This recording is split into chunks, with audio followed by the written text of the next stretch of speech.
पिछले एपिसोड में हमने जो सवाल उठाया था कि साहब श्रीमद् भगवद गीता क्यों समझ में नहीं आती,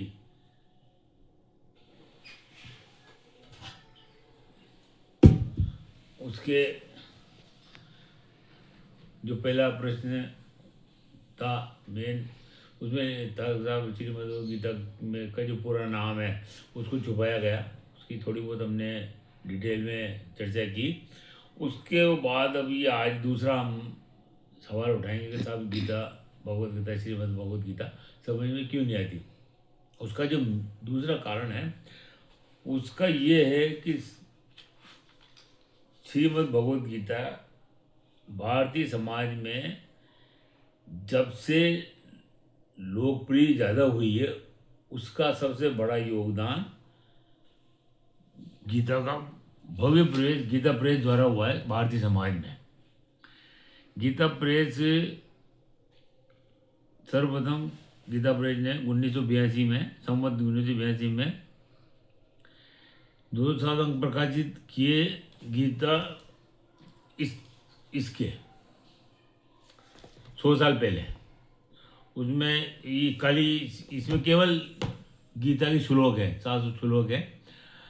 उसके बाद एक और इसमें किए थे, थोड़ा बहुत उन्होंने संस्कृत में अनुवाद भी किया, तो वो प्रकाशित की थी 100 साल के करीब लगभग हो गए उसके पहले प्रकाशित हुई। उसके बाद उसकी जो प्रचार संख्या को देखते हुए गीता का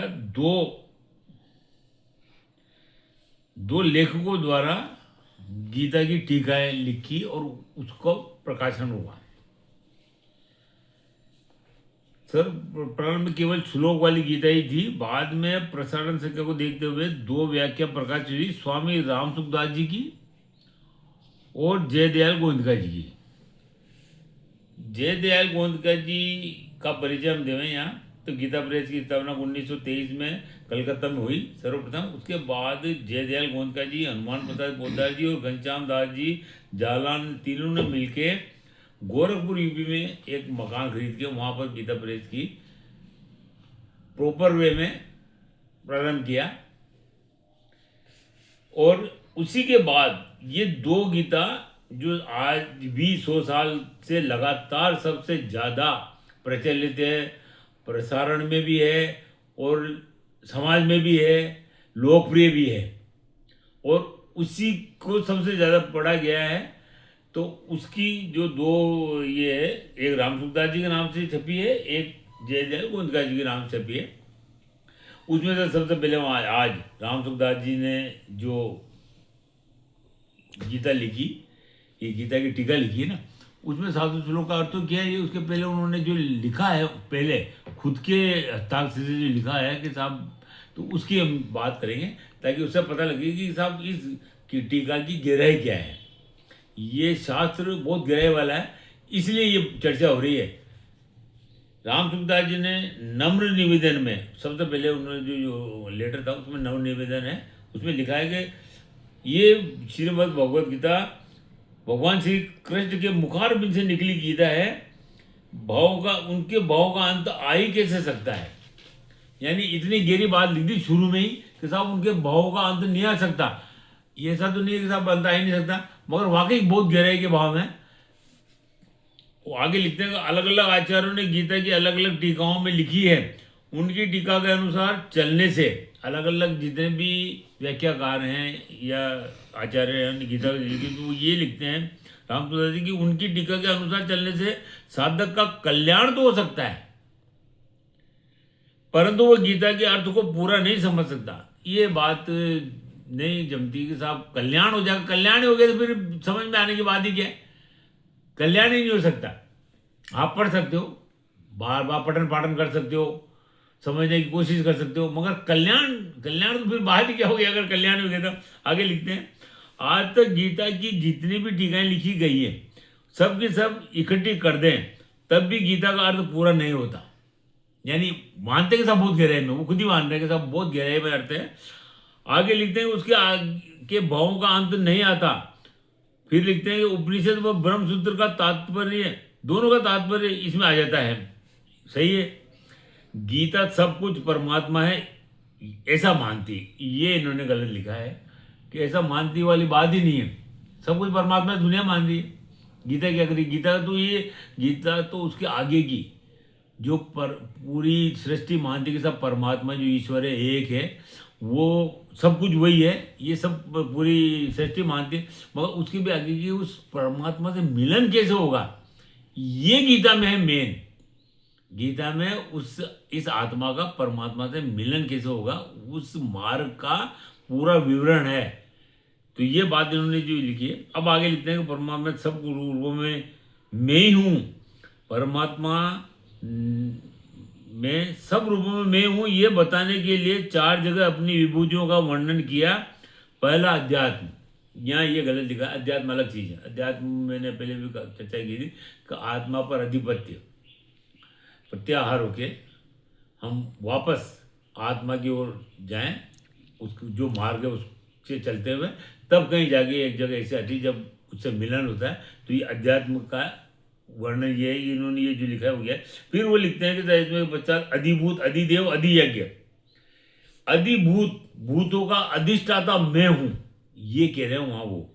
अधिदेव, देवी संपदा का अधिष्ठाता, जो देवी संपदा जिसमें अधिष्ठित होती है, जिसमें पूर्ति हो जाती है उसकी, वो उसका भी स्वामी मैं हूँ। अधियज्ञ, यज्ञ, यज्ञ वो है जिससे ये कर्म पूरा होता है, जो गीता का स्पेसिफाई कर्म है, नियतम, वो कर्म उस यज्ञ से पूरा होता है, उसका अधिष्ठाता, उसका कराने वाला मैं हूँ। तो अधिभूत, अधियज्ञ, देव और अधियज्ञ की जो इन्होंने व्याख्या लिखी वो गलत लिखी है। आगे चलते हैं कि संसार अपने राग के कारण ही दिखता है, ये लिखते हैं वो। इसमें वो लाइन में पढ़ रहा हूँ मेन जो मुख्य है और जो पाठक को और श्रोता को भ्रमित करती है, भ्रम में डालती है, और डालती हुई आई है 100 साल से। आज जी जो गीता समझ में जाती है उसका जो कारण है वो उस भ्रम की वजह से ही कि हमको बांटा गया है, परोसा गया है, वो आगे और बताएंगे। इस तरह ये राग द्वेष को मिटा दें तो परमात्मा निकल आएगा। आगे लिखते हैं वो, पहले लिख रहे हैं कि संसार अपने राग के कारण ही दिखता है, इसी तरह राग द्वेष को मिटा दे। तो मिटा दे, ऐसे बात करने से मिटा दे तो मिट थोड़ी जाएगा आपका राग द्वेष। कोई भी कहता था मैं राग द्वेष नहीं मेरे में, जब मैं कहता हूँ तो राग द्वेष मिटा दे, बोलने से या मानने से मिटता नहीं है। ये तो प्रक्रिया, इसी का जो बात है, इसी की तो युद्ध है, ये तो लड़ाई है कि मिटा दे तो परमात्मा निकल आएगा। नहीं, ऐसे नहीं निकला था। जो जिस दृष्टि से गीता को देखता है, गीता उसको वैसी ही दिखने लगती है। ये भी नहीं, गीता तो अलग बात है। गीता ऐसा थोड़ी साहब ये उन्होंने ऐसी बात बोल दी मुखारबिंद से कि साहब जो जैसे देखेगा वैसे इसको समझ में आ जाएगा, वैसे दिखने लग जाएगी। तो ऐसे कैसे हो सकता है। इसके पश्चात वो लिखते हैं उन्होंने गीता की योग को 3 भागों में बांट दिया। यहाँ से ये बंटवारा प्रारंभ हुआ है जो आज तक बदस्तूर चलता आ जा रहा है। ये जो बंटवारा है कि साहब ये भक्ति योग, ज्ञान योग और कर्म योग का जो बंटवारा हुआ ना, ये पहली बार ये जो भगवत गीता दोनों लिखी है 100 साल पहले, वहाँ से ये बंटवारा शुरू हुआ। ये गलत, हम ये नहीं करेंगे गलत हुआ है उसमें हम नहीं जाएंगे कि किसने क्या किया, मगर जो बंटवारा करते फिर उसके बाद भी इन्होंने और बंटवारा किया, रुके नहीं है। 3 योग के बाद में उन्होंने कहा बहुत सारे योग बताता हूँ मैं, इन्होंने खुद ने लिखा अपने, उसमें बात लिखा है। योग को बांटने के पश्चात रामसुदास जी यही नहीं रुके, आगे उन्होंने योग को और बांटा और लिखा मनुष्य कर्मयोग से जगत के लिए, यानी कर्मयोग से जगत के लिए मनुष्य, ज्ञान योग से अपने लिए और भक्ति योग से भगवान के लिए उपयोगी हो जाता है। ये कौन सी व्याख्या है कि कर्मयोग करोगे तो जगत के लिए आप उपयोगी हो जाओगे? ऐसा कौन सा कर्म है? यानी कर्म समझ में नहीं आया भाई, आपकी योग तो समझ में आया नहीं, या योग की व्याख्या आप नहीं कर सकते।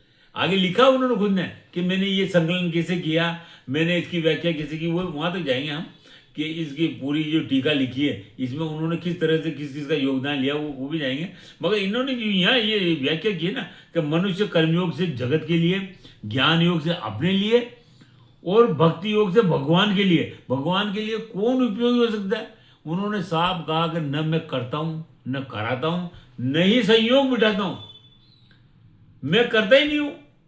तो उनके उपयोगी, उनके लिए उपयोगी होना कि कोई सवाल ही, कोई मेल ही नहीं बात की जमती के साथ वो बनते। आगे क्या लिखते हैं वो, वास्तव में योग की आवश्यकता कर्म में ही है, ज्ञान में भी योग की आवश्यकता नहीं है। यानी जब योग समझ में नहीं आया तो फिर उन्होंने उनके हिसाब से लिखा। वो वास्तव में योग की आवश्यकता कर्म में ही है, ज्ञान में योग की आवश्यकता नहीं है, और भक्ति में तो योग की बिल्कुल ही आवश्यकता नहीं है। ये लिखा है इन्होंने कि भक्ति में तो योग की कोई आवश्यकता नहीं। यानी भक्ति का क्या है, अब भक्ति का मैं यहाँ थोड़ा सा मैं ले लें।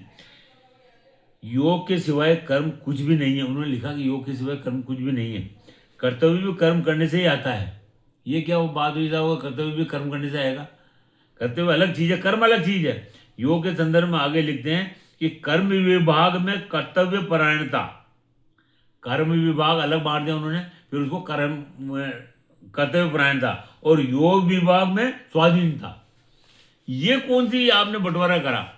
फिर आगे और क्या लिखते हैं अब आप, दूसरों के अधिकार की रक्षा करने से मनुष्य ऋण मुक्त हो जाता है। दूसरों के अधिकार की रक्षा करने से, भाई ऐसे कौन से अधिकार है जिसकी जिम्मेदारी हमारे ऊपर है कि हम सब उनके अधिकारों की रक्षा करें, या हमको ठेकेदार हैं तो सारे पूरी जनता दुनिया की अधिकारों की रक्षा हम करेंगे? मनुष्य ऋण मुक्त हो जाता, कौन सा ऋण हमारे ऊपर? किसने ऋण दिया? किसने कब किस, ये कौन डिसाइड करेगा कि हम किसी के ऋणी हैं? मनुष्य ऋण मुक्त हो जाता है और उसको योग की प्राप्ति हो जाती है। कोई यानी पूरे सेंटेंस का कोई मेल ही नहीं है कि अधिकार की रक्षा करने से, दूसरे के अधिकार की रक्षा करने से मनुष्य ऋण मुक्त हो जाएगा और उसको योग की प्राप्ति हो जाएगी। फिर आगे क्या लिखते हैं, गीता कर्मयोग को ज्ञान योग की अपेक्षा विशेष मानती है। विशेष नहीं मानती, भगवान श्री कृष्ण का तेने ज्ञान योग के लिए, मगर ये वो पूछता है कि साहब कर्मयोग में क्यों फंसा रहे हो? उन्होंने कहा ये सुलभ है, ये इजी है, ये हर कोई मनुष्य मात्र इसको कर सकता है, कर्म इस एक कर्म के द्वारा उस योग को प्राप्त कर सकता है। तो वो एक बहुत ही उसको आगे तो वो लिखते हैं कि कारण के ज्ञान योग के बिना तो कर्म हो सकता है। यहाँ इनकी व्याख्या इतनी वो है, गीता कर्मयोग को ज्ञान योग की अपेक्षा विशेष मानती है। उसका कारण क्या बताना? वो कारण कि ज्ञान योग के बिना तो कर्मयोग हो सकता है, परंतु कर्मयोग के बिना ज्ञान योग होना कठिन है। ये क्या लिखा है? योग अलग चीज है भाई, योग को आप क्यों बांटते रहो? और बांटने में भी फिर आप ये कठिन है, इसमें योग। आगे क्या लिखते हैं, कर्मयोग व ज्ञान योग को गीता लौकिक बताती है, भक्ति योग को अलौकिक बताती है। वो एक श्लोक है जिसमें लोकेस्मिन, भाई इस लोक में मैंने ये दो निष्ठाएं कही है, एक ज्ञान योग के द्वारा, एक कर्म योग के द्वारा। ज्ञान अगर है तो ज्ञान से योग हो जाता है। भाई उन्होंने जितने भी दूसरे अध्याय में बताई कि साहब ये आत्मा के बारे में जितने विश्लेषण बताए, जितने भी आत्मा की योग्यता बताई, वो अगर एक सेकंड में आपको पता लग या मान जाए, आप उस स्थिति में हो, आपकी बुद्धि का विकास उस लेवल का है कि आप उसको एकदम आत्मसात करते हैं, तो आप मिल जाता है योग। मगर जो आम हम जनता है या आम पब्लिक है या आम मनुष्य, मनुष्य मात्र के लिए लिखा उन्होंने, मनुष्य मात्र इस कर्म से कोई भी हो उस योग की स्थिति में जा सकता है। इसलिए ये पूरी गीता इतनी 700 श्लोक लिखने का कारण क्या है? यही है कि साहब इसमें पूरा मार्ग बताया उन्होंने कि तो ऐसे कर, तुम मुझको प्राप्त करेगा। आगे लिखते हैं कि इस पराभक्ति से परमात्मा को जानना, देखना, दर्शन वह प्रवेश करना, तीनों की प्राप्ति हो जाती है पराभक्ति से। केवल भक्ति से कैसे हो जाएगी? कैसे जान जाओगे आप? वो समाधि के बाद की स्थिति है, उसको आप 1 मिनट पराभक्ति का कौन सी ऐसी पराभक्ति है? कहाँ मिलती है वो? किससे देखी आपने कि साहब उसको वो जान भी गया? ज्ञान हो गया, वो ज्ञान स्वरूप है, भगवान ईश्वर ज्ञान स्वरूप है। देखना, प्रवेश करना, वो प्रवेश करना, दर्शन, देखना, दर्शन, वो प्रवेश करना, तीनों की प्राप्ति हो जाती है। बिना समाधि के ये असंभव है। जो अष्टांग योग है, अष्टांग योग में ध्यान के बाद समाधि है, समाधि में जाके पहले दर्शन होता है, फिर प्रवेश होता है, फिर आगे की यात्रा है। तत्व को जानना ज्ञान, तत्व को देखना दर्शन, तत्व को समाहित हो जाना तत्व के अंदर, वो प्रवेश है।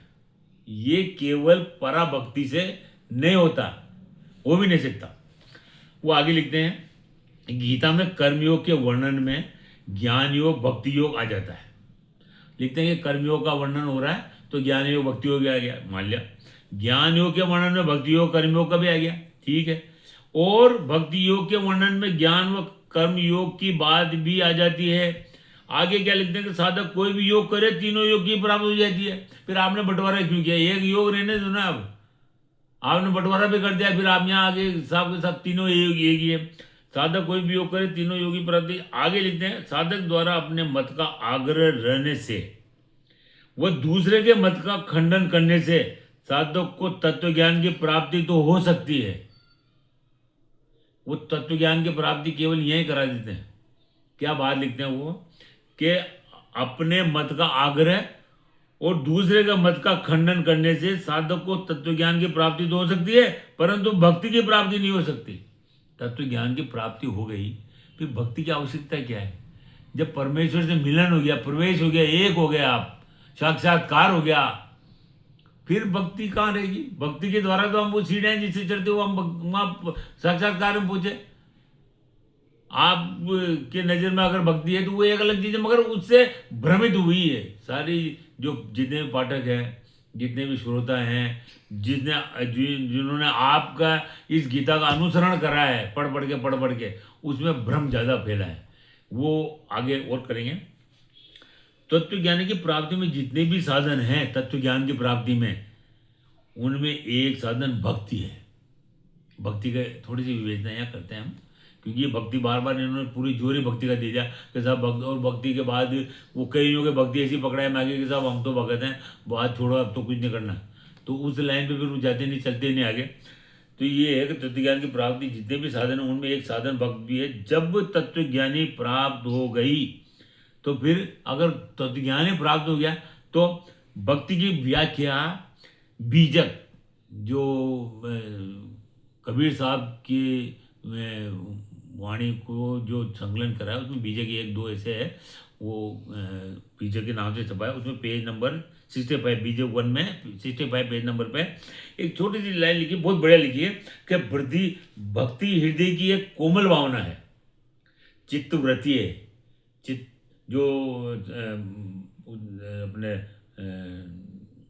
महर्षि पतंजलि ने कहा चित्तवृत्ति निरोध है, योगस्य चित्तवृत्ति निरोध, चित्तवृत्तियों का रुक जाना। चित्त की जितनी वृत्तियां हैं उनमें एक वृत्ति भक्ति है। भक्ति यदि की एक कोमल भावना है जो सत्य बोध, सत्य के दर्शन, सत्य से मिलाना, सत्य बोध, वह सत्य की में स्थिति होने के लिए अत्यंत आवश्यक है, बगैर उसकी यात्रा होएगी नहीं।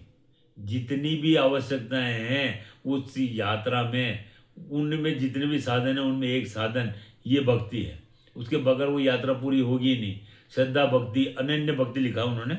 आगे क्या लिखते हैं वो, इस टीका में रामसूरदास जी ने फिर परिष्ठित नाम से एक पैराग्राफ जोड़ा है, तो ये साहब परिष्ठित है, उसके संबंध में लिखते हैं, श्रीमद् गीता विलक्षण ग्रंथ, यहाँ ग्रंथ कई बार इन्होंने लिखा, कोई बात नहीं, लिख सकते, जिसका आज तक न तो कोई पार पा सका है, वो खुद मान रहे, न पार पाता है, न पार पा सकेगा, न पार पा ही जा सकता है, पाया ही जा सकता है।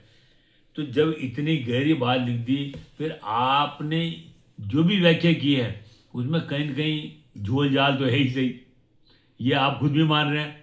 ये जो आपने गहराई लिखी है उसके हिसाब से भी श्रोता या ये पाठक मान सकता है कि साहब इतनी गहराई वाली बात है तो कहीं न कहीं कोई बात होगी।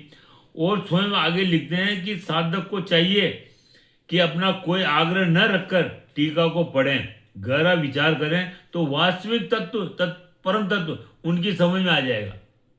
एक तरफ तो आप लिख रहे हो साहब ये न तो कोई इसका पार पा सका, यानी इतनी गहराई बात लिख दो, पार न पा सका, न पार पा सकेगा, न पार ही पाया जा सकता है, न इसको कोई समझ सका है, और आप ये लिख दो गहरा विचार करे तो वास्तविक तत्व, परम तत्व उनकी समझ में आ जाएगा।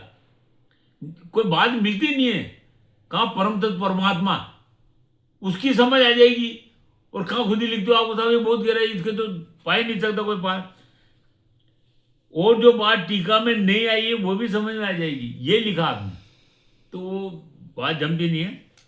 कैसे आ जाएगी बात जो टीका में नहीं लिखी हुई, वो भी बात समझ में आ जाएगी। टीका में तो पूरी बात लिखी है, एक पूरा जो उन्होंने सब्जेक्ट चुना था कि साहब तुम मुझे प्राप्त करेगा, वो पूरी लिख दी वहां। आगे गीता की महिमा लिखी उन्होंने कि साहब ये गीता की महिमा है। उसमें क्या लिखते हैं वो, उसमें भी बहुत सी बातें लिखी है जो गलत तो है ही, साथ ही गीता से उनका कोई संबंध भी नहीं है। वे लिखते हैं एकांत में बैठकर गीता के अंतिम श्लोक से लेकर पहले श्लोक तक उल्टा, अंतिम श्लोक से लेकर पहले श्लोक तक उल्टा पाठ किया जाए तो मन को बहुत बड़ी शांति मिलती है। ये क्या बात लिख दी साहब, आपको सीधे में तो शांति मिलनी नहीं थी, आप उल्टी लेके साहब उल्टे से उल्टा कर लो तो शांति मिल जाएगी। समझ में आया नहीं है, ये योग समझ में आया नहीं, भक्ति समझ में आई नहीं, कर्म समझ में आया नहीं, और आप डायरेक्ट वहां लेके साहब आप तो उल्टा चल दो, पीछे से पढ़ते आओ। महिमा के अंत में लिखते हैं कि ग्रंथ की महिमा का वर्णन करने में कोई भी समर्थ नहीं है। फिर आप खुद ही मान दो आप समर्थ नहीं हो। इस ग्रंथ की महिमा का वर्णन कर ही कौन सकता है भाई, आपकी समझ में नहीं। मगर आज इसका वर्णन भी, महिमा का वर्णन भी कर सकने वाले हैं, किया भी है और आगे भी होगा, पहले भी हुआ। ऐसा नहीं कि पहले नहीं हुआ साहब। मैं वो हम भी वो भी बताएंगे कि कौन सी व्याख्याएं जो सटीक से सटीक है, और आज वर्तमान में भी कौन से महापुरुष हैं जिन्होंने व्याख्या की और वो एकदम सटीक है। यथार्थ, यथार्थ जिसका अर्थ यथार्थ है। गीता का खास लक्ष्य नाम से फिर एक नया चैप्टर इन्होंने एक कॉलम दिया है, उसकी भी करते हैं बात। उनका कहना है कि गीता का मुख्य लक्ष्य अपने आप को दूसरे की सेवा में लगाना है, कहीं भी नहीं है। पूरी गीता में उन्हें कहा तू अपना भला करेगा, अपनी करेगा, जब जाके तेरे दूसरे का कर सकेगा। तेरे खुद का पता नहीं है तू दूसरे का क्या कर सकता है, तेरे खुद की पता नहीं भाई तू है क्या, तू आत्मा। अर्जुन से कहता है तू आत्मा है, मैं भी आत्मा हूं, तेरे को पता नहीं मेरे को पता है, तू नहीं जानता मैं जानता हूं, तेरे को ये पता नहीं, ये बोध नहीं है कि तू है क्या। तो वो लिखते हैं कि अपने आप को दूसरे की सेवा में लगाना, जिससे वह ऊंचा उठ जाता है। किसे उठ जाएगा ऊंचा, खाली सेवा में लगाना उठ जाएगा, और उसका कल्याण हो जाता है। दूसरे की सेवा करने में कल्याण हो जाता है तो दुनिया की सेवा करने लग जाती। ऐसा नहीं है, जो निराधार वो गीता में कहीं भी नहीं है, ऐसे की बात ही नहीं है गीता में कहीं। गीता का योग, अब इन्होंने गीता के योग के नाम से भी एक लिखा है, उसके भी थोड़े से करते हैं। गीता में योग शब्द को बड़े विचित्र, गीता में योग शब्द के बड़े बड़े विचित्र अर्थ हैं, ऐसा नहीं है। उनके हम 3 विभाग कर सकते हैं, आप 3 क्या 10 कर सकते हो साहब, मालिक कोई भी लिखने वाला अपने हिसाब से लिखा नहीं, वो बताएंगे हम कि किस किस गीता की टीकाकारों ने क्या क्या लिख दिया, उन्होंने क्या वो कर सकते थे जो कर दिया। उसी का दर्द है, उसी की पीड़ा है कि साहब ये भाई दूसरे ग्रंथों में, दूसरे शास्त्रों में कोई और में कर दो तो कोई बात नहीं, चलता है, चल रहा है, किसी को कुछ सम्मान में इतना फर्क नहीं पड़ रहा। मगर गीता से सबसे ज्यादा फर्क पड़ रहा है। गीता जो दे सकती है, गीता में जो भगवान श्री कृष्ण ने मानव को दिया है, मानव प्राणी को, वो से बहुत दूर हो गए हम। और वो बहुत सीधा सच्चा है, बहुत सीधा सच्चा रास्ता भी है, समझ में आता है, मगर हमको दूर कर रखा है। उनके जो कारण है उसी पर हम चर्चा कर रहे हैं इस समय। विचित्र हम उनके 3 विभाग कर सकते हैं। शरीर को दूसरे की सेवा में लगा दें तो यह कर्म योग है।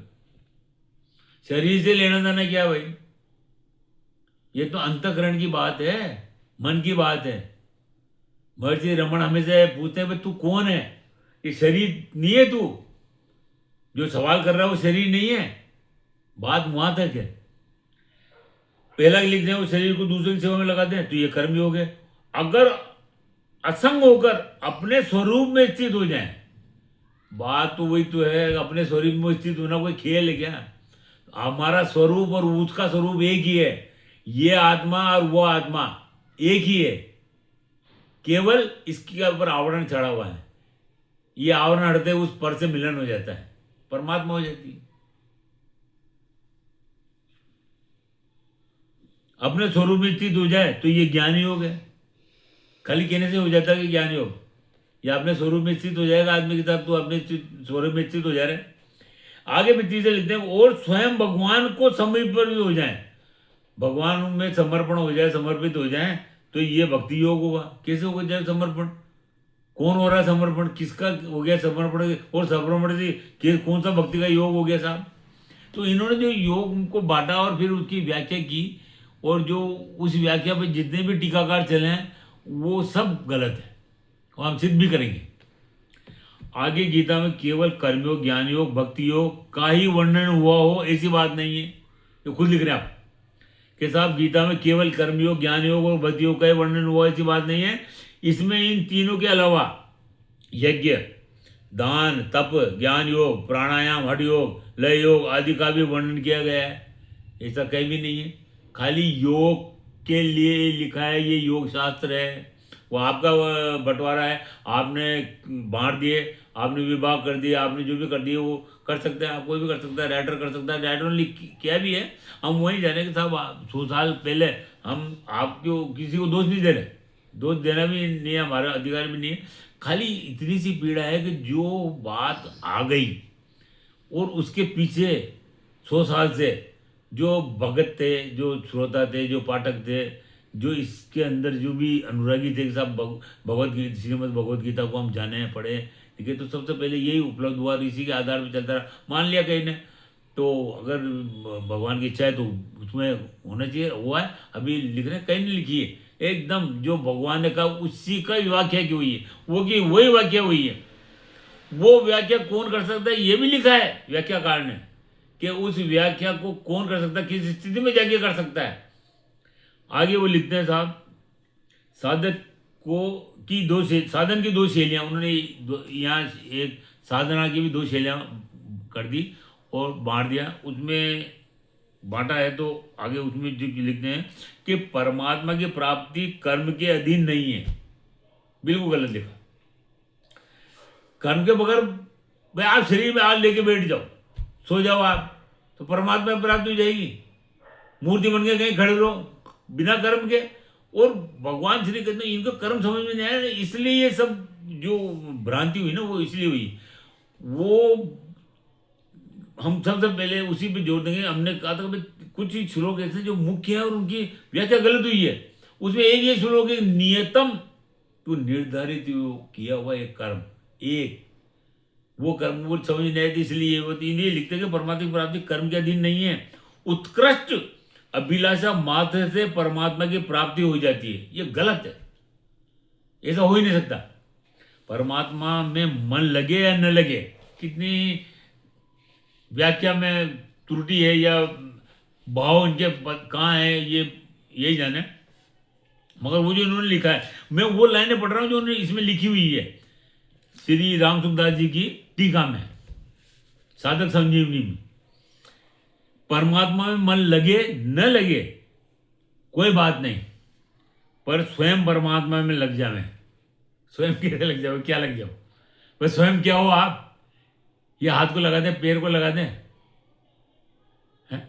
सिर को लगा दें परमात्मा में, ये शरीर को, ये मिट्टी को लगा दें, जब तक मन परमात्मा में नहीं लगेगा। और ये लिखते हैं कि साहब परमात्मा में मन लगे या न लगे, उल्टी बात लिख दी साहब। आगे लिखते हैं, जड़ता से संबंध कितना ही पुराना हो, जड़ता से, ये भौतिक संसार से, परमात्मा प्राप्ति की उत्कृष्ट अभिलाषा होते ही तत्काल जड़ता से संबंध विच्छेद हो जाता है। कैसे हो जाएगा इसे? और होकर विच्छेद होकर परम तत्व परमात्मा का अनुभव हो जाता है। यानी इन्होंने ये भी लिख दिया कि साहब बहुत गूढ़ है, बहुत ऐसा संभव नहीं है और होता नहीं है, और फिर लिख दिया कि साहब ऐसे 1 मिनट में हो भी जाता है, क्षणों में हो जाता है। आगे क्या लिखते हैं, संसार से माने हुए संयोग का त्याग करते ही।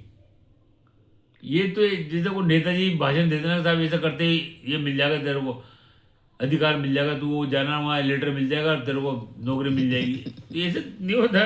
संयोग का त्याग करते ही परम तत्व परमात्मा की अभिलाषी मनुष्य को नित्य योग का अनुभव हो जाता है, और उसमें योग में इससे स्थिति प्राप्त हो जाती है।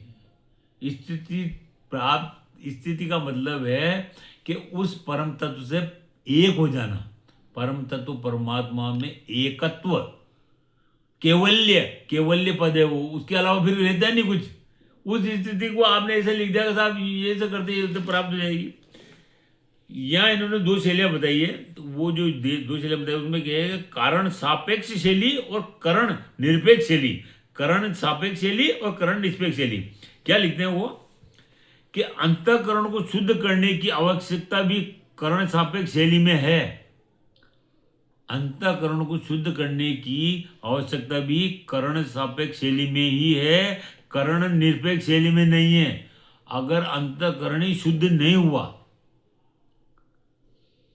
तो कहां ले जाओगे आप, कैसे प्राप्त होगा? वो तो सबसे पहली शर्त है, निर्माण मोह। वो पूरा श्लोक इसी पे है। उनका मानना है कि बिना अंतःकरणी शुद्धि के भी साक्षात्कार हो सकता है। कैसे हो जाएगा? जब तक अमन नहीं होगा साक्षात्कार हो ही नहीं सकता। अंतःकरण शुद्ध और अमन होना एक ही। और वो स्मृति परिशुद्धो स्वरूप शून्य वार्थ मात निर्वाता निर्वितर का, ये वहां तक की बात है कि स्मृति परिम शुद्ध हो जाती है एकदम पूरी, कोई कचरा नहीं रहता स्मृति में।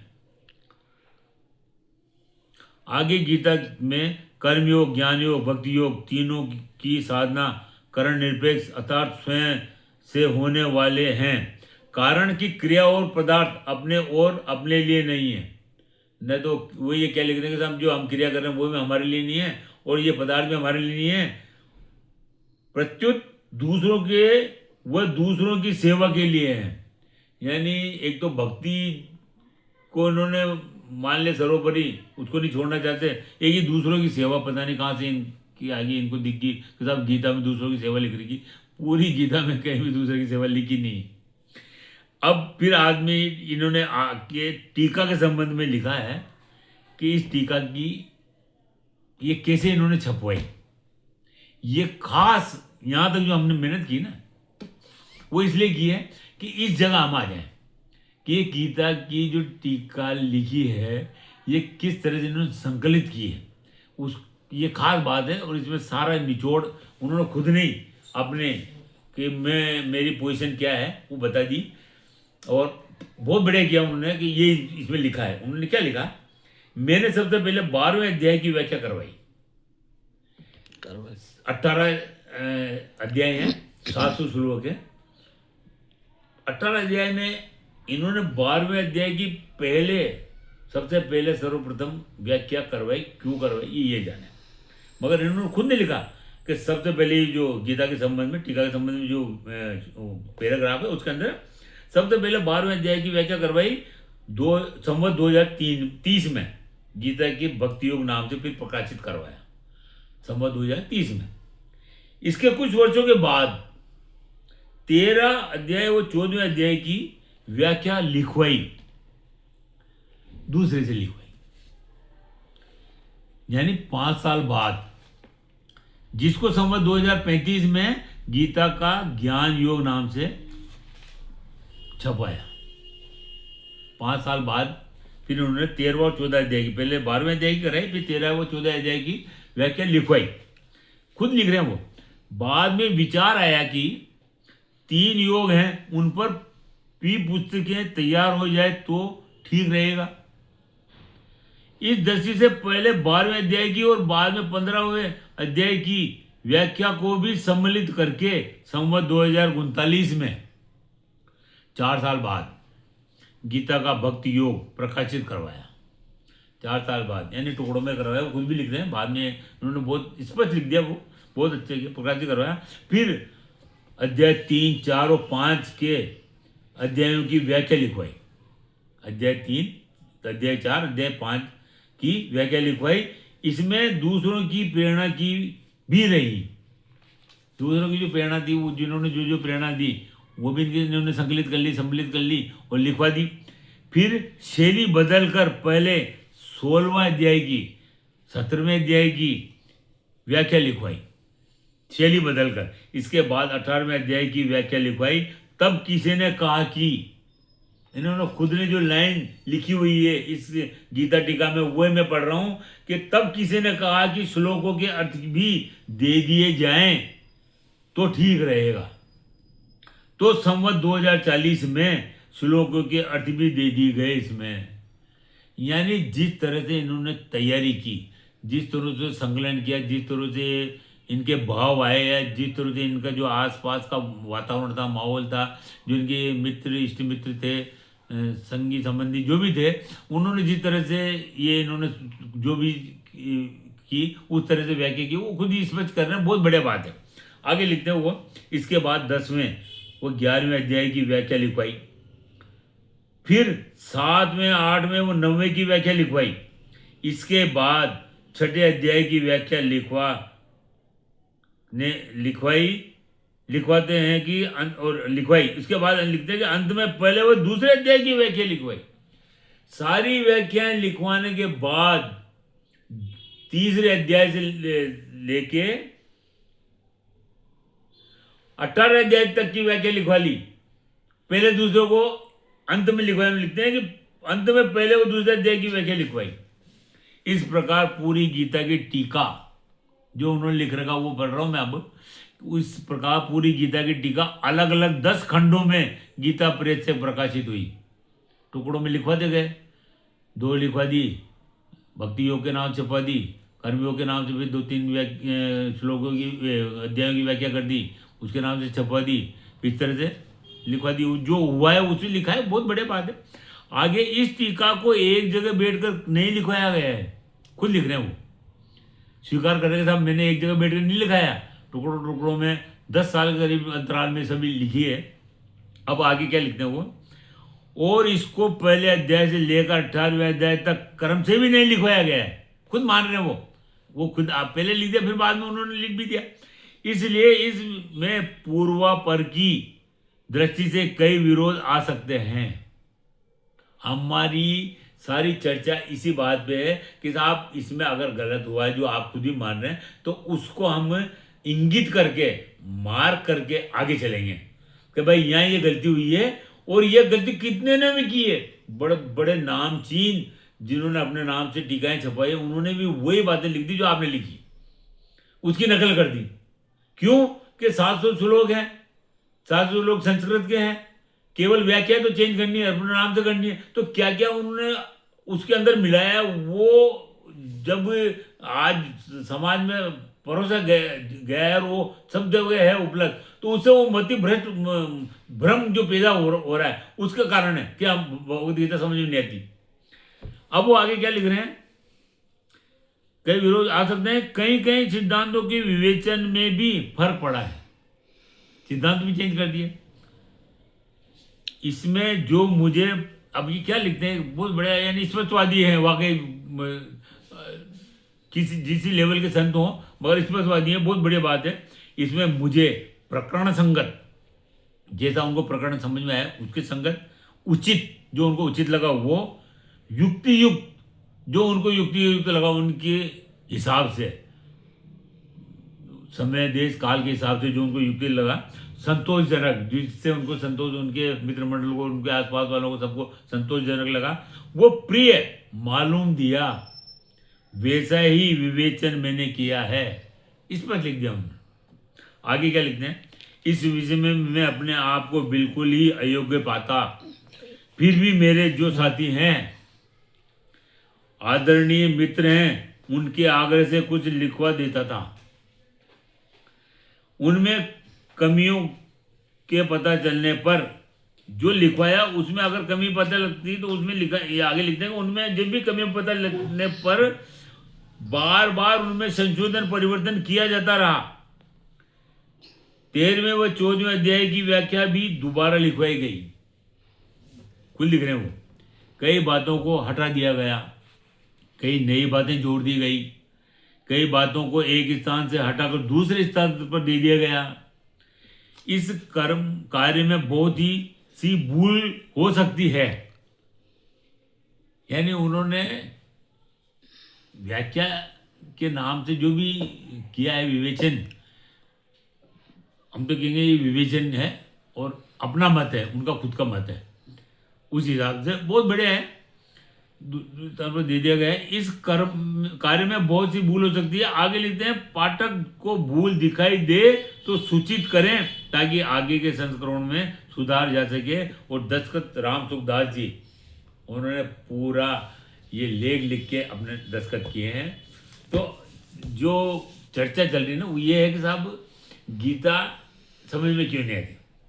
अब ये जो हमने दूसरा ये जो अभी एपिसोड लिया है, उसमें ये है मेन कि जो भगवत गीता, ये 100 साल पहले की 2 गीताएं हैं जो गीता प्रेस से छपी थी। आज भी ये सबसे ज़्यादा बिक रही है और सबसे ज़्यादा उपलब्ध भी है। आप अगर बुक स्टॉल बावल तो ये जो किताबें मिलती है उनके, हमारे कोटा शहर में भी एक दुकान है जिसमें ये इस तरह से का लिटरेचर मिलता है। उसमें भी अध्यात्म में समझ में बहुत कम मिलता है। और ये गीता की मांगोगे तो आप ये 2 ही सबसे पहले निकाल के देता वो, कि साहब ये 2 ले जाओ पढ़ने के लिए, जैसे उपलब्धि यही है। तो उसके बाद 100 साल के अंतराल में मैक्सिमम जितनी भी गीताओं की टीका है, जिन्होंने भी नाम से छपाई है, बहुतों के नाम से वो बताएंगे, उनमें नकल की है।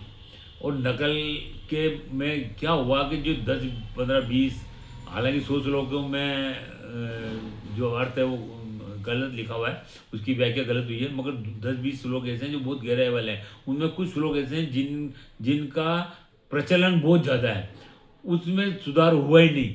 तो वो इससे प्रचलित हुआ है, उसके सब जो भ्रम है ना वो फैला रहा कि साहब कुछ भी कर, फल की चिंता मत कर, जबकि वो कह नहीं रहे।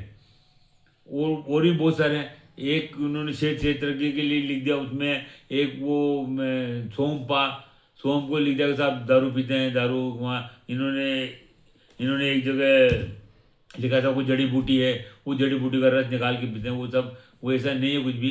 तो ये दूसरा कारण रहा कि साहब ये कारण है मेन, कि जिसमें की वजह से ये गीता भगवत गीता श्रीमद् भगवत गीता जो योग का शास्त्र है, जिसमें ब्रह्म विद्या का ज्ञान प्राप्त करने की शक्ति है, जिसमें पूरा विवरण है, पूरा मार्ग है ब्रह्म विद्या को प्राप्त करने की, जिसमें पूरी उपनिषदों का सार है, वो समझ में क्यों नहीं आती। तो उसी क्रम में हम चल रहे हैं। ये दूसरा एपिसोड आज खत्म होता है, तीसरा चौथा जो भी है। और अब मेरा परिचय अगले वाले उसमें देंगे और उसके बाद इसके आगे यात्रा करेंगे कि साहब ये इसमें कौन कौन से कारण है जिसकी वजह से समझ में नहीं आ रही और आज भी क्यों नहीं आती। अब उसके बाद हम उसमें जाएंगे कि साहब ये कैसे आएगी, कौन है, कौन से पढ़ने चाहिए और क्या क्या पढ़ना चाहिए और किस तरह से पढ़ना चाहिए। फिर हम अष्टांग योग को भी बताएंगे कि अष्टांग योग में, इस गीता में अष्टांग योग का क्या महत्व है, किस जगह अष्टांग योग है, योग क्या है और वो किस तरह से वो पूरा मार्ग किस तरह चलता है, किस तरह से यात्रा होती है। तो आज इतना ही। जय श्री कृष्ण। देना सुनाओ।